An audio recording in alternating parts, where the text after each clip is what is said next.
एक मोठी बातमी आपल्या समोर येते। अजितदादांच्या विमान अपघाताभोवती संशयाचं धुकं, दबाव वाढताच VSR कंपनीचा मालक चौकशीसाठी CIDच्या कार्यालयात। राज्याचे दिवंगत उपमुख्यमंत्री अजित पवार यांच्या विमान दुर्घटनेबाबत गेल्या काही दिवसांमध्ये सुरू असलेल्या आरोप प्रत्यारोपांमुळे प्रचंड संशयाचं वातावरण निर्माण झाले। रोहित पवार यांनी अनेक पत्रकार परिषदा घेऊन अजित पवार यांच्या मृत्यूबाबत VSR कंपनी आणि नागरी उड्डाण संचालनालय काहीतरी माहिती दडवत असल्याचा आरोप केला होता। अजित पवार गटातील अनेक आमदारांनी रोहित पवारांच्या या भूमिकेची पाठराखण केली, त्यामुळे या प्रकरणाच्या चौकशीसाठीचा राज्य सरकारवरील दबाव वाढला होता। या पार्श्वभूमीवर अजित पवारांच्या अपघाताचा तपास असलेल्या CIDने एक महत्त्वाचा निर्णय घेतला आहे आणि या प्रकरणाचा तपास करत असलेल्या CID पथकाने आता VSR कंपनीचा मालक RK सिंग याला चौकशीसाठी बोलवले होते।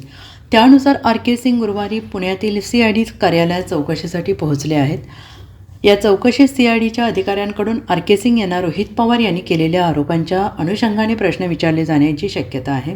त्यावर RK सिंग काय स्पष्टीकरण देणार याकडे सगळ्यांच्या नजरा लागल्या आहेत।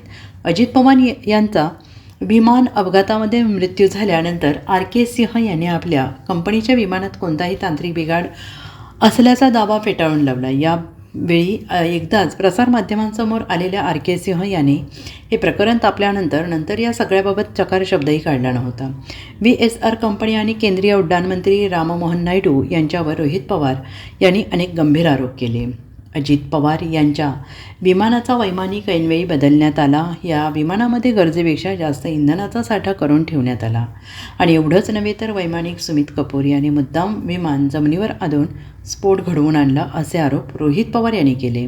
आणि या सगळ्यात VSR कंपनीच्या आणि त्यांना पाठीशी घालणाऱ्या राममोहन नायडू यांची भूमिका संशयास्पद असल्याचं रोहित पवार यांनी म्हटलं होतं। त्यामुळे आज CIDच्या अधिकाऱ्यांसमोर RK सिंग काय जबाब देणार हे पाहावं लागणार आहे।